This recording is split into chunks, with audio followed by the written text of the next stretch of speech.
அக்கா வந்து எனக்கு வேற அம்மாவோட வயிற்றில் பிறந்த என்னோட அக்கா, சொந்த அக்கா. ஆமாம், ரொம்ப க்ளோஸு. அக்கா எப்போதும் நம்ம நன்மை தான் நினைப்பாங்க. அக்கா ரொம்ப நல்லா பேசுவாங்க. கோவை ஸ்டெர்லைட் உள்ள ப்ளஸ்ஸாக என்ன நினைக்கிறீங்க? அக்காவோட ப்ளஸ்ஸே அன்பு தான்.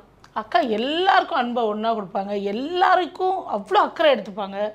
எல்லாரோட பர்சனல் லைஃப்பும் எல்லாருக்கும் அறிவுரை சொல்கிறது எல்லாமே அக்கா வந்து அவங்க வந்து ஒரு ஸ்பெஷல் எடிஷன் அவங்க, அப்படி தான் சொல்லணும். ஏன்னா அவ்வளோ அன்பாக எல்லாருக்கும் வந்து சொல்லிக் கொடுத்து ஒரு சீன் நடிக்கும்போது எல்லாரோட பார்ட்டிசிபேஷனும் அதில் இருக்கணும் அப்படின்னு நினைப்பாங்க. நம்மளை மாதிரி அவளும் காமெடி பண்ணுறா, அவளுக்கு நம்ம நீ அது பண்ணாத இப்படி பண்ணு அப்படின்னு சொன்னால் அவளுக்கு பேர் வந்துடுவோம். அந்த மாதிரி ஒரு எண்ணமே இருக்காது.